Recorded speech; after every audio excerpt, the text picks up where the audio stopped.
Hello plus two class. ਆਪਾਂ ਪਿਛਲੀ video ਚ ਬਾਇਟ ਸੇਵਰਟਸ ਲਾ ਪੜ੍ਹ ਕੇ ਆਏ ਹਾਂ।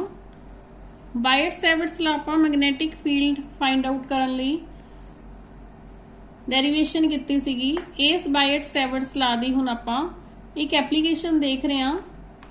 Magnetic field due to a straight wire carrying current. अपने को एक स्ट्रेट वायर है, ठीक है। इस वायर दे विच करंट फ्लो कर रही है। करंट की डायरेक्शन आई है,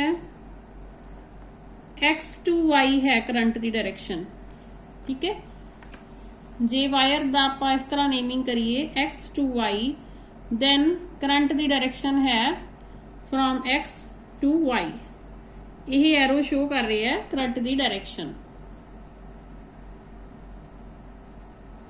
स्ट्रेट वायर है ये, ठीक है। इन दी पेपर है ये जिहड़ी वायर है, यह पेपर दे इन लाई कर रही है। एंड आप एक पॉइंट पी सपोज कर लेने। इस पॉइंट पी दे उत्ते आपां मैगनैटिक फील्ड फाइंड आउट करना है।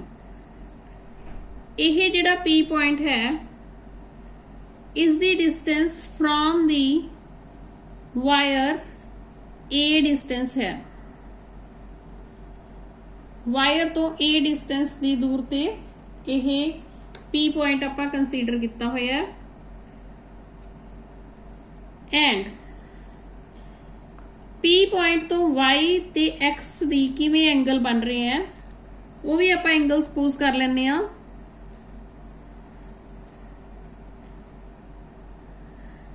पी तो वाई एंगल बन रहा है, सपोज करो फाई टू, ठीक है।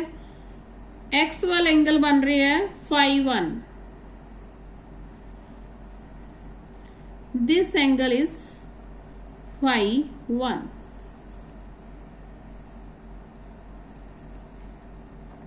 नेक्स्ट है this point is C. Wire तो जिहड़ा आपां सी पॉइंट ले लिया जिथों आपां डिस्टेंस देखिए, क्योंकि पी पॉइंट तो हरेक जगह ते डिस्टेंस जिहड़ी हैगी है डिफरेंट होएगी। इत्थों लवांगे डिफरेंट होएगी, इत्थों लवांगे डिफरेंट होएगी, है ना। आपां एक सी पॉइंट तो डिस्टेंस ले ली, दैट इज ए। यह जिहड़ी वायर है स्मॉल करंट एलीमेंट्स तो बनी है। छोटे छोटे एलीमेंट्स हैं, स्मॉल एलीमेंट्स हैं, जिन्हां तो मिलके यह वायर बनी हुई है। इन्हां विच आपां एक एलीमेंट सपोज कर लैंदे आ। सपोज करो इत्थे आपां एक एलीमेंट ले लिया, इन्ना वायर दा टुकड़ा ले लिया, उसकी लेंथ है DL, ठीक है। जे आप इस दे करंट एलीमेंट की गल करांगे, that will be I into DL।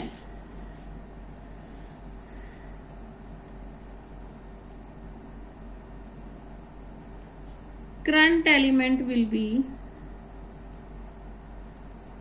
I into DL। ये तुसी बायट सेवर्ट्स लॉ च पढ़ चुके हो।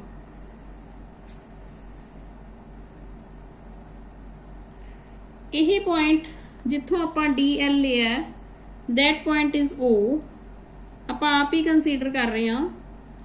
एंड O पॉइंट तो लेके P पॉइंट तक की डिस्टेंस है R, ठीक है। This is vector quantity.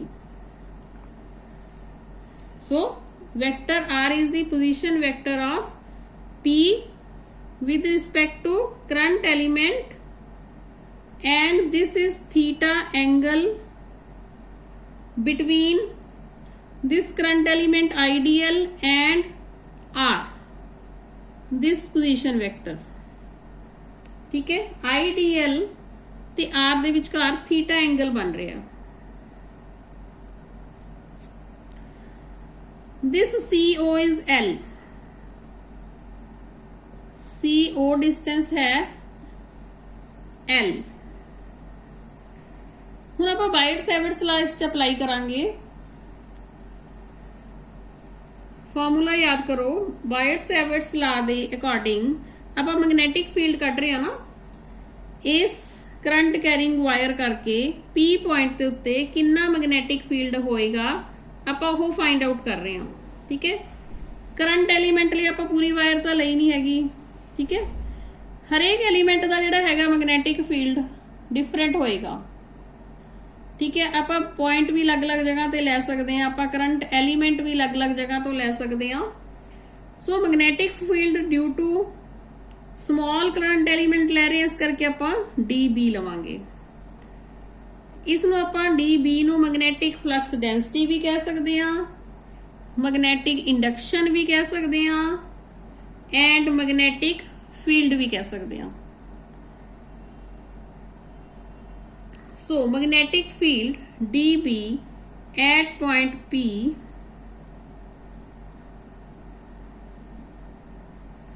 ठीक है due to IDL current element that will be equal to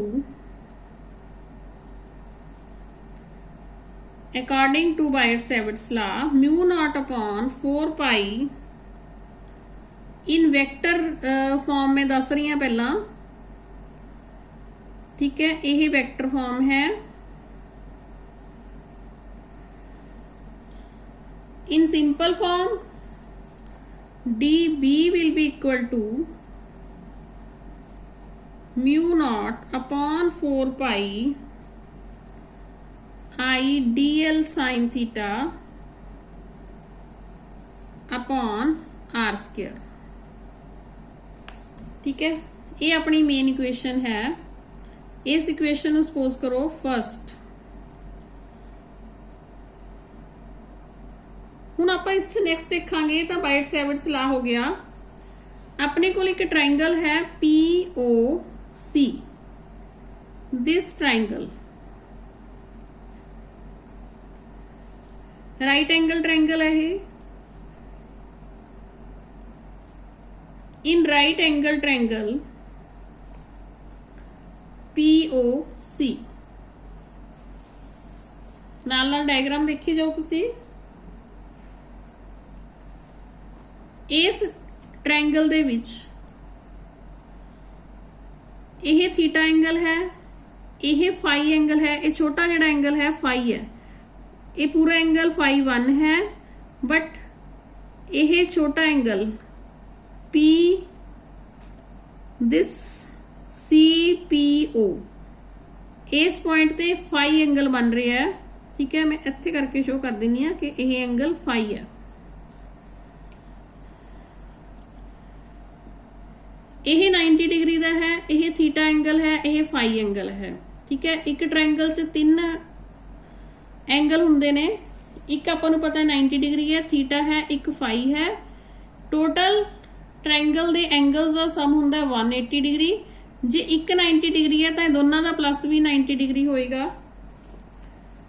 मतलब theta plus phi will be equal to 90 degree जे आपां थीटा कढना होवे theta will be equal to 90 degree minus phi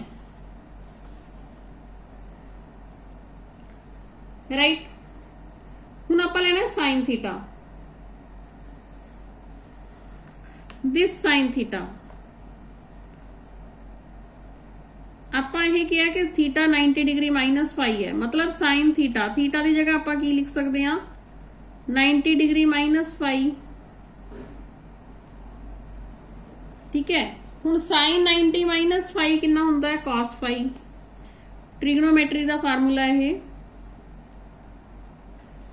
this is equal to cos phi हुण इस triangle दे विच cos phi की है अपने कोल जिहड़ी राइट एंगल ट्रायंगल है POC दिस इस POC दे विच इस फाई एंगल दे opposite sides and adjacent sides and this hypotenuse ठीक है यह 3 लवांगे आप अपना एंगल ए वाला है फाई ठीक है। फाई दे नाल एडजेसेंट साइड नूं आपां बेस लैने हुंदे आ, ऑपोजिट साइड परपेंडिकुलर है and this is hypotenuse. So cos phi की होएगा बेस अपॉन हाइपोटेन्यूस। हुण बेस है ए, हाइपोटेन्यूस है आर, ठीक है। अपने को cos फाई आ गया दिस बेस अपॉन हाइपोटेन्यूस। इस चों तुसी आर दी वैल्यू दस सकते हो, this is equal to A upon cos phi. इसे ट्रायंगल च पी ओ सी दे विच हुण आपां tan फाई देखदे हां। What is tan phi? tan phi will be perpendicular upon base, right? Now perpendicular is L and base is A.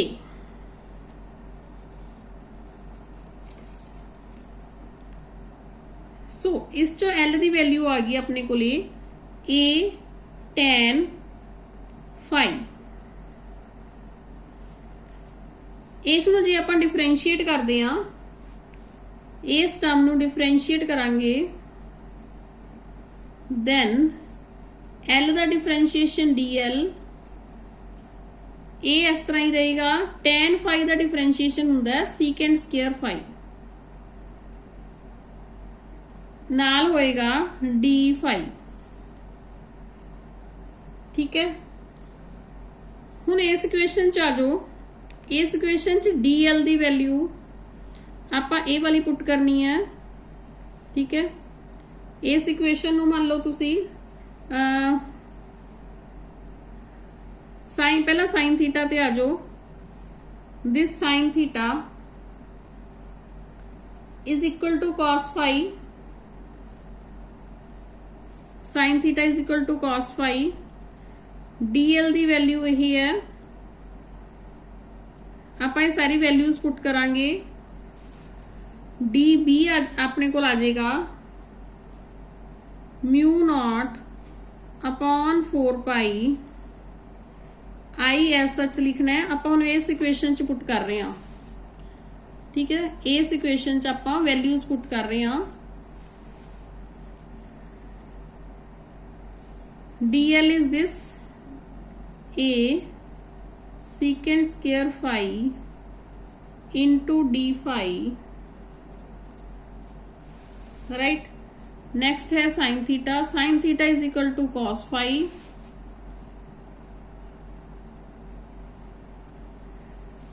ठीक है। ये सारी वैल्यू पुट होगी। नीचे आर स्क्वायर दी वैल्यू आपां ये वाली पुट करांगे, ठीक है। अपॉन आर स्क्वायर है, इस करके a square upon cos square phi,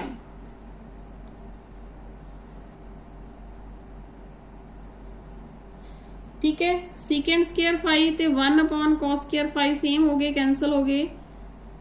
एक ए कैंसल हो जाएगा, ए स्क्वायर नाल ए कैंसल हो जाएगा। अपने को की रह जाएगा डी बी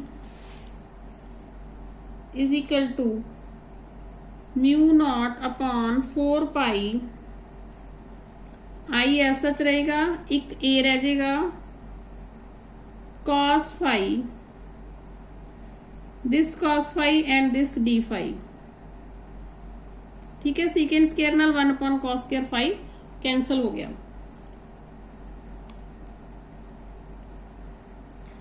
हाँ जी, यही अपने को फार्मूला आ गया D B due to straight wire magnetic field due to straight wire carrying current, right. हुण इस दी डायरेक्शन तुसी देखनी होएगी। इस दी डायरेक्शन आपां according to right hand thumb rule भी देख सकते हैं, ठीक है। डायरेक्शन आपां इत्थे भी शो करनी हुंदी है। यह परपेंडिकुलर होएगी बट इनवर्ड्स पेपर दे इनवर्ट होएगी, ठीक है, इस तरह करके अंदर नूं होएगी पेपर दे बट परपेंडिकुलर होएगी according to right hand thumb rule या मैक्सवेल कॉर्कस्क्रू रूल, ठीक है। बट हुण आपां इह जिहड़ी स्मॉल मैग्नैटिक फील्ड कड्ढी है due to small current element कड्ढिया, बट आपां नूं चाहीदा है पूरी पूरी पूरी दी पूरी वायर करके, ठीक है, इस पूरी वायर करके करंट एलीमेंट मैग्नेटिक फील्ड कितना होएगा,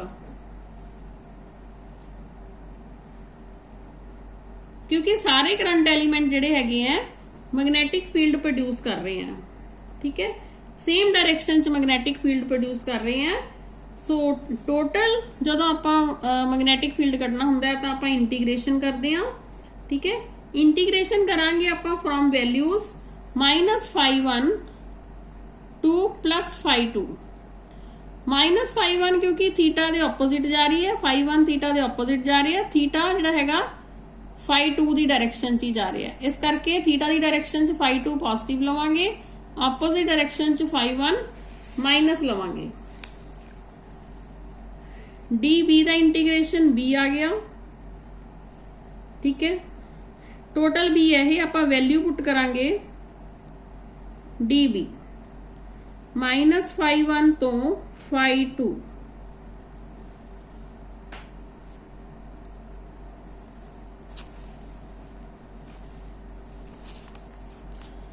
this will be equal to μ0 upon 4 pi I upon a, I आपां कांस्टेंट है बाहर कढ़ लिया, वैल्यू किहदी चेंज होएगी cos phi into D phi दी, फ्रॉम -φ1 टू +φ2,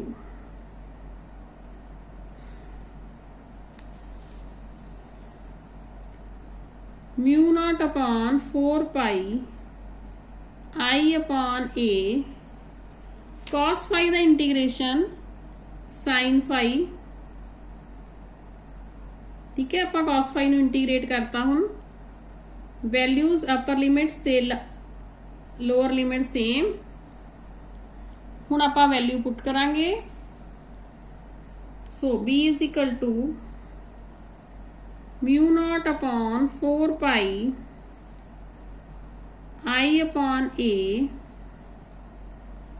sin φ2, आपां पहला अपर लिमिट पुट करदे हुन्ने आ फिर लोअर लिमिट, ठीक है, एक तो माइनस ऑलरेडी लगेगा, एक -φ1 दा लगेगा, यह माइनस माइनस प्लस हो जाएंगे। So b is equal to μ0 upon 4 pi I upon a into sine φ1 plus sine φ2, ठीक है। This is the final formula of magnetic field due to straight wire carrying current.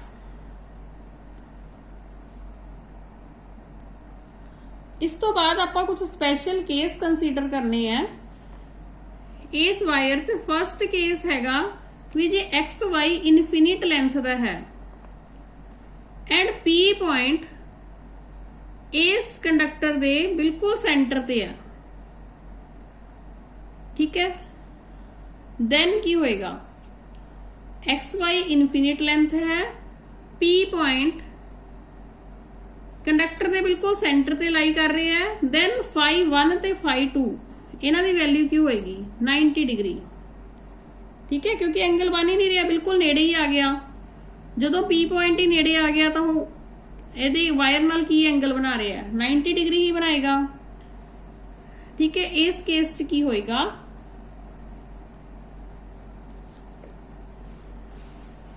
This is special case 1। इस case च φ1 ते φ2 90 degree हो जाएंगे। आपां उस फार्मूले जिहड़ा फाइनल फार्मूला कढ़िया सी उस च पुट करांगे mu not upon 4 pi I upon a sine 90 degree plus sine 90 degree, right. यह वैल्यू आ जाएगी अपने को mu not upon 4 pi into 2i upon a sine 90 value 1, या तुसी इसनू ये कह सकते हो b is equal to mu nought I upon 2 pi a, ठीक है। सेकंड केस है केस 2, एक्स वाई जिहड़ा हैगा इनफिनिट लेंथ है,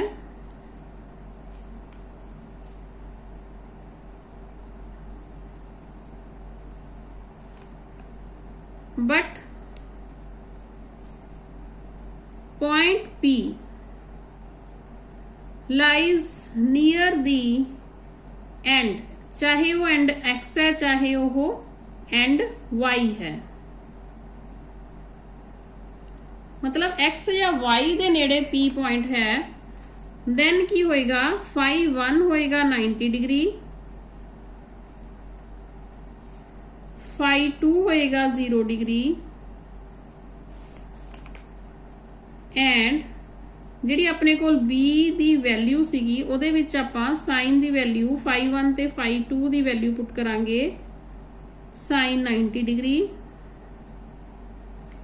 प्लस साइन 0 डिग्री,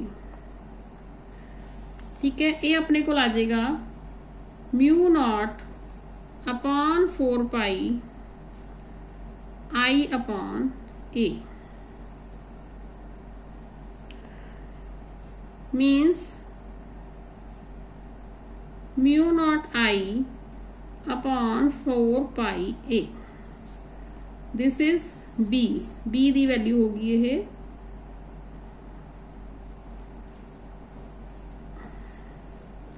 हुण इस दोने फॉर्मूले देखो, कंपेयर करो दिस एंड दिस। इस आप नोट कर रहे हैं कि magnetic field due to an infinite long linear current near its center is twice than that near of its end, ठीक है। इत्थे 2 इत्थे 4 है,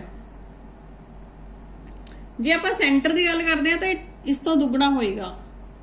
यह एंड ते है ना, एक एंड ते P पॉइंट है चाहे x ते चाहे y ते, यह हैगा सीगा सेंटर ते, ठीक है। सेंटर वाले केस च मैग्नेटिक फील्ड डबल होएगा देन एंड्स तो एक्स ते देखिए या वाई ते देखिए, ठीक है, ਉਹਦੇ ਨਾਲੋਂ डबल होएगा सेंटर ते। So this was our topic magnetic field due to a straight wire carrying current, ठीक है। उस तो बाद आपां नैक्सट करांगे अगली वीडियो दे विच दूसरी एप्लीकेशन करांगे बायट सैवर्ट्स लॉ दी ही। इसनूं तुसीं चंगी तरह समझ लेना है, नोट्स बना लेने हैं। Till then, thank you, take care.